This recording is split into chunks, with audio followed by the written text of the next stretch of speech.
सरकार को पता ही नहीं था कितने बच्चे हैं यूक्रेन में। रशियन आर्मी ने पहले स्टक किया, उन पे फायरिंग करी और उनकी लड़कियों को लेके, उन इंडियंस लड़कियों को लेके गए, पता नहीं कहाँ लेके गए, ये किसी को कुछ नहीं पता, सिर्फ लड़कियों को। केंद्र सरकार वाही लूटने के लिए मुफ्त की बात करती है और असल में गले पे छुरा रख के पैसा वसूलती है। 40 बच्चों को निकाला इन लोग ने इंडिया की एक फ्लाइट से, और न्यूज में दिखा रहे कि ये लोग सबको निकाल दिया। क्या कर रहे हैं ये लोग बैठ? -5 डिग्री में बच्चे ठंड में कुड़कुड़ा रहे हैं और हमारे नेता यहाँ नरेंद्र मोदी की जयघोष करने में पीछे नहीं है। योगी जी, मोदी जी, जो भी हैं, प्लीज, हम वीडियोस देखते थे ना, हमें बचाया जाता था, ऐसे हमारे अंदर ये रहता था कि हमें बचा लिया जाएगा, बट अभी हमें नहीं लगता कि हमें कुछ बचाया जाएगा। आप सोचिए, बच्चे मार खा रहे हैं, रॉड से पीटे जा रहे हैं, डंडों से पीटे जा रहे हैं बॉर्डर पे, और वो अधिकारियों को गुहार लगा रहे हैं, और जिन अधिकारियों को अभिभावक बन के वहां खड़ा होना था वो फोन नहीं उठा रहे। सो प्लीज, जय हिंद, जय भारत, प्लीज आप हमारी हेल्प करो। कॉलेजेस चाहिए, हमें यूनिवर्सिटी चाहिए, उसके लिए इन्वेस्टमेंट चाहिए, तो फिर मंदिर में इन्वेस्टमेंट करना बंद करो, बड़े बड़े स्मारकों में इन्वेस्टमेंट को बनना बंद कर दो। ये जो नया पार्लियामेंट बन रहा है इसकी भी जरूरत नहीं थी प्रधानमंत्री जी, जरूरत थी तो मेडिकल कॉलेजेस की। इंडियन एम्बेसी को बोल रहे हैं कोई बात तक करने को आने के लिए तैयार नहीं है। ये लोग जो भी आ रहे हैं बोल रहे हैं अपनी रिस्क पे निकल जाओ।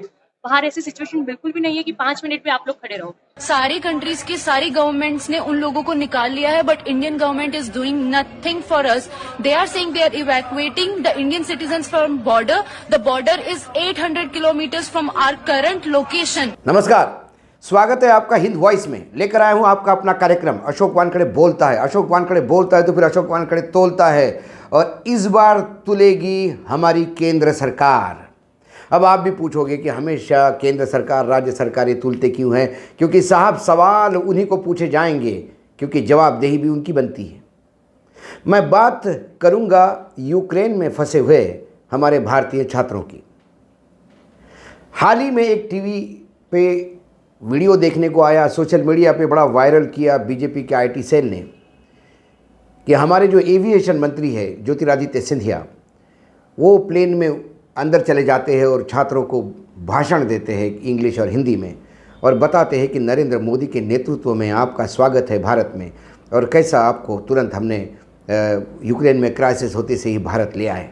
और ये वीडियो बहुत ज़्यादा वायरल हो गया और सरकार वाही लूट रही है। उत्तर प्रदेश के चुनाव में भी इस बात का जिक्र हो रहा है कि ये भारत के महान प्रधानमंत्री यूक्रेन में फंसे हुए लोगों को, जो अपने बच्चे हैं, पढ़ रहे हैं, उनको भारत सकुशल वापस ले आए।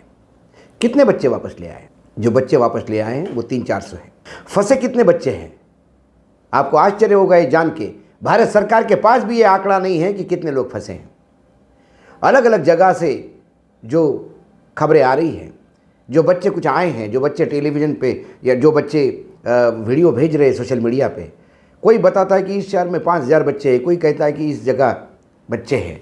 एक ऑर्गेनाइजेशन है रिस्क्यूइंग एवरी डिस्ट्रेस ओवरसीज इंडियन, ये संगठन के जो पैटर्न हैं, ज्ञानेश्वर मुळे साहब पूर्व सचिव रह चुके हैं विदेश मंत्रालय में। जब मेरी उनसे बात हुई तो मुझे ये पता पड़ा कि 3000 बच्चों का डाटा तो केंद्र सरकार को इस संस्था ने दिया है। इसके पहले इस संस्था सरकार के पास डाटा भी नहीं था, सरकार को पता ही नहीं था कि कितने बच्चे हैं यूक्रेन में। तो यूक्रेन में अभी वर्तमान में स्थिति क्या है, ये देखने के लिए मैं आपको स्टूडियो लेके चलता हूँ। कुछ वीडियोज़ हैं हमारे पास, वो वीडियोज़ देखिए और फिर आपको बहुत सारी पिक्चर क्लियर हो जाएगी। हेलो, मेरा नाम गरिमा मिश्रा है, मैं यूपी लखनऊ से हूँ। हम कीव में स्टक हो चुके हैं, पूरी चारों तरफ से घिर चुके हैं, ठीक है। यहाँ पे हमें कोई हेल्प नहीं दे रहा है, और मुझे नहीं लगता कि यहाँ पे किसी को कोई हेल्प, जो भी हमें हेल्प होनी है वो मिलने वाली नहीं है। हमने कुछ वीडियोस देखी हैं, जब अभी थोड़ी देर पहले हम एमबीसी को कॉल्स कर रहे हैं, एमबीसी हमारी कॉल्स नहीं उठा रही है। सेकंड थिंग, हम लोगों को बात करने की कोशिश कर रहे हैं, हमारा कुछ नहीं हो पा रहा। हम सिर्फ यहाँ पे फंस चुके हैं। जहाँ पे हम रह रहे हैं वहाँ पे बहुत सारे लोग आते हैं जो कल रात को हंगामा करते हैं, वो गेट तोड़ते हैं, देन उसके बाद अंदर आने की कोशिश करते हैं। क्या होता है हमें कुछ भी नहीं पता, यहाँ पे किसी को कुछ भी नहीं पता जो हमारे साथ सिचुएशन। लेकिन जब अभी कुछ टाइम के बाद हमने सोचा कि हम यहाँ से निकलते हैं, और हम यहाँ से किसी तरह निकलते हैं बाई ट्रेन, क्योंकि हम बाई ट्रेन निकले या फिर हम बसेस निकले, कार से निकले। कार से अभी जस्ट मेरे एक दोस्त ने बताया है मुझे कि जो बच्चे यहाँ से निकले हैं कीव से, बाई कैब और बाई बस उनको रशियन पीपल्स ने, रशियन आर्मी ने पहले स्टक किया, उन पे फायरिंग करी और उनकी लड़कियों को लेके, उन इंडियंस लड़कियों को लेके गए, पता नहीं कहाँ लेके गए, ये किसी को कुछ नहीं पता, सिर्फ लड़कियों को, और लड़कों का कुछ पता नहीं है। सेकंड थिंग, ये रोमानिया बॉर्डर में अभी हमें वीडियोस मिल रही हैं, उन वीडियोस में दिखाया जा रहा है कि रोमानियंस आर्मी वहां पे उन्हें मार रही है और उनके साथ बहुत ज्यादा बदतमीजी कर रही है। तो प्लीज अब कहाँ गए? हम तो मूवीज में देखते थे ना, योगी जी, मोदी जी, जो भी हैं, प्लीज हम वीडियोस देखते थे ना, हमें बचाया जाता था, ऐसे हमारे अंदर ये रहता था कि हमें बचा लिया जाएगा, बट अभी हमें नहीं लगता कि हमें कुछ बचाया जाएगा। शायद पता नहीं हमारे साथ क्या हो। प्लीज गवर्नमेंट, आप जो भी हो, जहाँ भी हो, प्लीज हमें आगे बचाओ, या फिर आप प्लीज यहाँ पे बाय एयर कुछ भी भेजो, इंडियन आर्मी को यहाँ पे प्लीज भेजो, तभी शायद हमारे साथ कुछ ऐसा हो सकता है कि हम बच सकते हैं। बाकी हमें नहीं लगता कि हम यहाँ पे बचेंगे, या फिर हम यहाँ से कहीं जाना हमारे लिए सेफ है, और हम जहाँ पे हैं ये भी हमारे लिए सेफ नहीं है।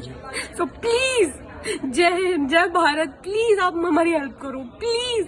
जो भी सुन रहा है, जो भी देख रहा है, इस वीडियो को शेयर करो और हर जगह भेजो। एमबीसी हमारी कॉल नहीं उठा रही, हमने उसकी वीडियोस भी बनाई, हम उन्हें कॉल कर रहे हैं, वो हमारी कॉल कट कर दे रहे हैं, वो हमसे कोई बात नहीं कर रहे। तो सब प्लीज, जो भी इंडियंस देख रहे हैं, प्लीज हेल्प करें। हम लोग यहाँ से 3 दिन से आए हुए हैं। 3 दिन से इंडियन एम्बेसी ने बोला हम आपको निकालेंगे। हर 5 मिनट में यहाँ पर एक बॉम्ब ब्लास्ट हो रहा है। कल पूरी रात की में बॉम्ब ब्लास्ट हुए, अभी भी बॉम्ब ब्लास्ट हो रहे हैं। अब इंडियन एम्बेसी को बोल रहे हैं, कोई बात तक करने को आने के लिए तैयार नहीं है। ये लोग जो भी आ रहे हैं बोल रहे हैं अपनी रिस्क पे निकल जाओ। बाहर ऐसी सिचुएशन बिल्कुल भी नहीं है कि 5 मिनट में आप लोग खड़े रहो। खाना दे रहे हैं ये लोग 10 लोगों के बीच में एक प्लेट, वो हम लोग मैनेज कर रहे हैं, खाना पीना हर चीज मैनेज कर, बट एटलीस्ट इवैक्यूएशन का कुछ तो बात करें। सबसे अनसेफ सिटी है कीव, जिसमें अभी इंडियन एम्बेसी के पास 500 बच्चे हैं और इंडियन एम्बेसी बोल रही रिस्पॉन्सिबिलिटी नहीं ले रही है, बोल रहे निकल जाओ। 40 बच्चों को निकाला है इन लोग ने इंडिया की एक फ्लाइट से, और न्यूज में दिखा रहे कि ये लोग सबको निकाल दिया। क्या कर रहे हैं ये लोग बैठ के? एटलीस्ट आप बात करिए, कुछ तो रिस्पॉन्सिबिलिटी लीजिए, निकलवाइए एटलीस्ट। यहाँ की सिचुएशन, यह है जंगल, और यहाँ पर कम से कम -5 टेम्परेचर है, और यहाँ ये सब 72 घंटे से हम लोग बिल्कुल सोए नहीं है। ये सब ऐसे बैठे हैं इस हालत में, सबके बिल्कुल हालत खराब हो गई है। और यहाँ इंडियन एम्बेसी है नहीं, कोई इंडियन एम्बेसी नहीं है, बाकी हर कंट्री की एम्बेसी है यहाँ पर। और यहाँ के लोग खुद कह रहे हैं कि तुम्हारी इंडियन एम्बेसी कैसी है, तुम्हारी हेल्प करने नहीं आ रही तुम्हें, तो फिर तक इसको पोस्ट करो ग्रुप में। हम सब लोग फंसे हुए रोमानिया में बहुत बुरी तरीके से, कॉल करते हैं इंडियन एम्बेसी को, कॉल रिसीव नहीं करती है।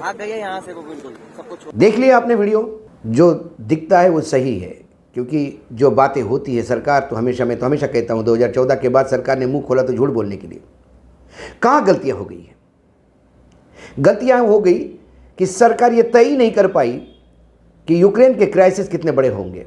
वहाँ स्टूडेंट्स लगातार SOS के मैसेज भेज रहे थे, लेकिन सरकार एडवाइजरी जारी करने में इतनी देरी करके दी सरकार ने कि बच्चों को बॉर्डर तक लाने में भी मुश्किलें होने लगी। जब यूक्रेन के एयर स्पेस ब्लॉक हो गई तो पोलैंड, हंगेरी जैसे पास के देशों में से बच्चों को लाना तय हुआ। फिर ये हुआ कि बच्चे पोलैंड के बॉर्डर से आएंगे। भारतीयों को यह बताया गया कि जैसा मानो पोलैंड में हर बच्चे को गाड़ी में बिठा के, मतलब यूक्रेन के हर बच्चों को गाड़ी में बिठा के पोलैंड के बॉर्डर पे आ रहे हैं। कई बच्चे हैं जिन्होंने 70 किलोमीटर पैर चल के बॉर्डर पे, राजस्थान टाक के आयुष है, वो अपने शहर से 79 किलोमीटर दूर चल के पोलैंड के बॉर्डर पे आए। और जब पोलैंड के बॉर्डर पे आए तो क्या देखा? वहाँ कोई पूछने वाला नहीं, पोलैंड वाले अंदर लेने नहीं दे रहे, और यूक्रेन के सैनिक उन्हें पीट के वापस खदेड़ रहे हैं। हर जगह पिटाई हो रही है, और ये पीड़ा पूरे देश में, ऐसा कोई राज्य नहीं जहाँ का बच्चा यूक्रेन में नहीं। मैं तो उस पर बाद में आऊँगा कि यूक्रेन बच्चे जाते क्यों हैं, लेकिन वर्तमान में जो सरकार वाही लुटा रही है उसकी सच्चाई ये है कि हमारे सरकार के पास ना कोई नीति है, ना कोई क्लियर गाइडलाइंस है। मिनिस्ट्री ऑफ अफेयर्स में यदि सांसद भी पत्र लिखता है तो उसका जवाब, या ईमेल भेजता है तो उसका जवाब ऑटो मोड पे आता है कि आपका ईमेल मिल गया है, अब बस दैट्स इट। एक सांसद है गुरजीत सिंह ओझला, उन्होंने ट्वीट करके ये बात जनता से साझी करी। पंजाब के सांसद हैं, उन्होंने कहा कि मैं 100 से ज़्यादा बच्चों के लोकेशन लिस्ट सारे डिटेल्स दे चुका हूँ मिनिस्ट्री ऑफ एक्सटर्नल अफेयर में।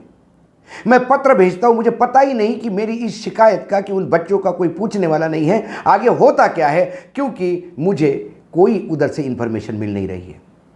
सरकार ये बात बाहर जचा रही है कि बच्चों को फ्री में लेके आया जा रहा है, लेकिन जो आने वाले बच्चे हैं वो कहते हैं कि हंगेरी से यदि भारत आना है तो 30,000 का टिकट 80,000 रुपये दे के बच्चे आए हैं उसी प्लेन में जो सरकार ला रही है।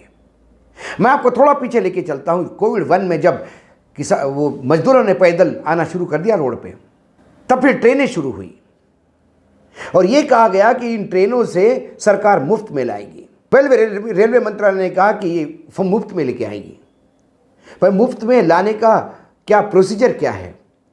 फिर ये बात हुई कि राज्य सरकारें पैसा देगी। अब राज्य सरकारों और रेलवे में अभी तक मसला पड़ा हुआ है कि पैसा देगा कौन।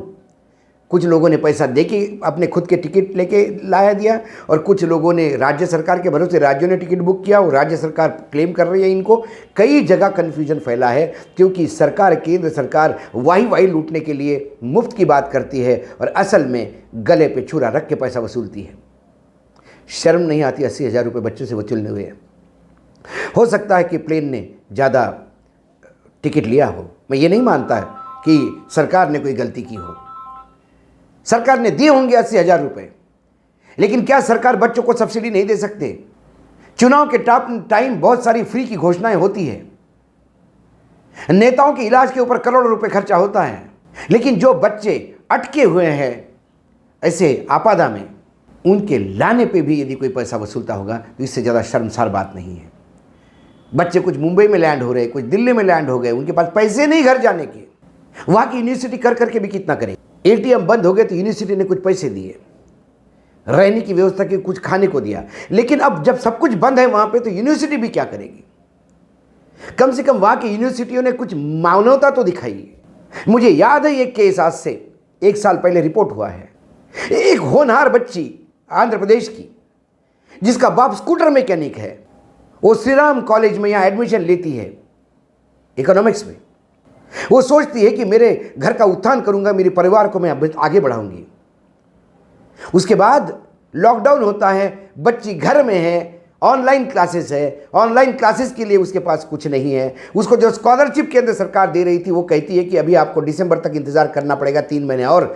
लड़की परेशान है, क्या करे समझ में नहीं आ रहा। इसी में बीच में स्कूल से, कॉलेज से एक लेटर जाता है, श्री राम कॉलेज से, कि आपका पहला साल खत्म हो गया, सेकंड ईयर में आपको एडमिशन हो रहा है, तो आप अपना हॉस्टल खाली करिए, क्योंकि हॉस्टल सिर्फ पहले ईयर वाले को मिलता है। उस लड़की को समझ में नहीं आता, लॉकडाउन से मेरे पिता का काम बंद है, मेरे घर में छोटी बहन की पढ़ाई मेरे वजह से ख़त्म हो गई है, मुझे एडमिशन लेने के लिए और दिल्ली जाने के लिए मेरे माँ ने जो कुछ भी गहने थे वो बेच दिए, अब मैं करूँ क्या? और वो होनहार बच्ची आत्महत्या करती है। ये हमारे भारतवर्ष की कहानी है, एजुकेशन इंस्टीट्यूट की। मैं सैल्यूट करता हूं उस यूनिवर्सिटीज़ को जिन्होंने बच्चों को खाने की व्यवस्था की, एटीएम नहीं है तो पैसे दिए। नेट बंद है, वहां बॉम्ब्स गिर रहे हैं, बिल्डिंगें गिर रही है, और हमारा जो एक्सटर्नल अफेयर मिनिस्ट्री है, विदेश मंत्रालय, कहते हैं बच्चों को कि ऑनलाइन फॉर्म भरो, आपको इंडिया में आना है तो आप डिटेल जमा कीजिए। कहाँ से करेंगे डिटेल? अरे बच्चों का पासपोर्ट देखिए, बच्चों का आइडेंटिटी कार्ड देखिए कॉलेज का, और उन्हें ले आइए पहले भारत में, फॉर्मेलिटी बाद में होगी। मुन्ना भाई एमबीबीएस का वो सीन याद आता है कि जब पेशेंट आता है हॉस्पिटल में तो पहले उसका फॉर्म भरा जाता है, उसके बाद ट्रीटमेंट होती है।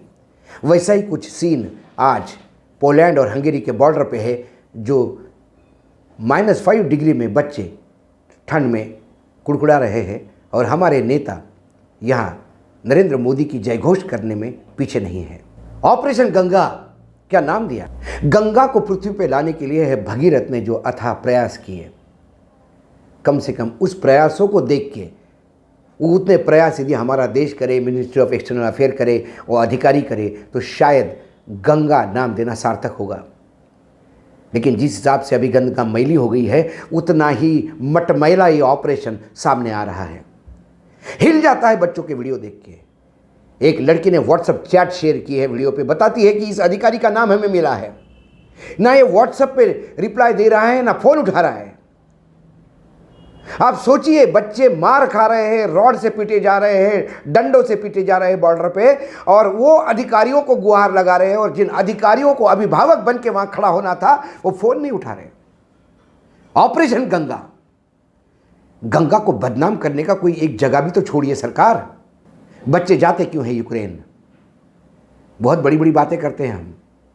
यदि हमारे बच्चों को हम हमारे देश में पढ़ा नहीं सकते, इससे ज़्यादा शर्मनाक बात इस देश में हो नहीं सकती। विश्वगुरु बनने चले हैं हम, और हमारे बच्चे दूसरी जगह जाके शिष्यत्व लेते हैं किसी यूनिवर्सिटी का। इससे ज़्यादा शर्मनाक बात क्या है? और कौन सा बड़ा कोर्स नहीं जो भारत में नहीं हो रहा है MBBS करने के लिए। क्योंकि हमारे यहाँ पिछला यदि रिकॉर्ड देखूँ मैं, 16 लाख से ज़्यादा बच्चों ने MBBS के लिए अप्लाई किया, और सरकारी कॉलेजेस में सिर्फ 77,000 सीट्स हैं। 16 लाख बच्चे, 77,000 सीट। उसके बाद प्राइवेट सेक्टर में जाना पड़ता है बच्चों को। जब प्राइवेट कॉलेजेस में जाते हैं तो फीस जितनी है वो सोच में नहीं सकता। एक होनहार बच्चा यदि उसके घर में पैसा नहीं है तो वो इस देश में MBBS नहीं हो सकता। राइट टू एजुकेशन है, लेकिन बच्चों को जो चाहिए वो एजुकेशन नहीं, जो मिले वो एजुकेशन, वो है राइट टू एजुकेशन। लेकिन हमारे यहाँ अधिकार वो नहीं है। अधिकार होना चाहिए, यदि मेरा बेटा MBBS होना चाहता है, मेरे पास पैसे नहीं तो वो है right to education. Right to education से लेकर तमाम चीज़ें नंगी हो चुकी हैं। 20 लाख रुपए में बच्चा यूक्रेन में MBBS की डिग्री लेता है, उसमें खाना पीना, हॉस्टल, ये सब कुछ है। और वहीं भारत में 1 करोड़ तक वो पहुंच जाता है। क्या यूक्रेन में जो MBBS होके आते हुए यहाँ इलाज नहीं करवा पाते लोगों का? वो भी करते हैं। यूक्रेन में क्यों सस्ता होता है? क्योंकि यूक्रेन अपने बच्चों को भविष्य बेचते नहीं है, अपने बच्चों के भविष्यों का सौदा नहीं करते। हमारे यहाँ एजुकेशन सेक्टर, हमने पब्लिक सेक्टर को, प्राइवेट सेक्टर को खोल के हमने इसका सौदा कर दिया है। हर जगह इन्वेस्टमेंट चाहिए, हमें कॉलेजेस चाहिए, हमें यूनिवर्सिटी चाहिए, उसके लिए इन्वेस्टमेंट चाहिए। तो फिर मंदिर में इन्वेस्टमेंट करना बंद करो, बड़े बड़े स्मारकों में इन्वेस्टमेंट को बनना बंद कर दो। ये जो नया पार्लियामेंट बन रहा है इसकी भी ज़रूरत नहीं थी प्रधानमंत्री जी। ज़रूरत थी तो मेडिकल कॉलेजेस की। आपके यहाँ 16 लाख बच्चों में 77,000 सीट्स है, क्यों आपके यहाँ 17 लाख सीट्स नहीं होती? जो बाहर के देशों के, आसपास के सार्क के देशों को भी हम यहाँ बुलाए कि हमारे यहाँ आके पढ़ाई करो। आपको अहमदाबाद में स्टेडियम चाहिए आपके नाम का, उस स्टेडियम बनाने में 2 मेडिकल कॉलेज और यूनिवर्सिटीज़ खड़ी हो जाती थी, और बच्चे आज यूक्रेन नहीं जाते थे। शर्मनाक बात है। और उसके बाद हम महिमा मंडन करते हैं कि बच्चों को लेके आए हैं ऑपरेशन गंगा, विश्वगुरु। ये है भारत माता का सपूत।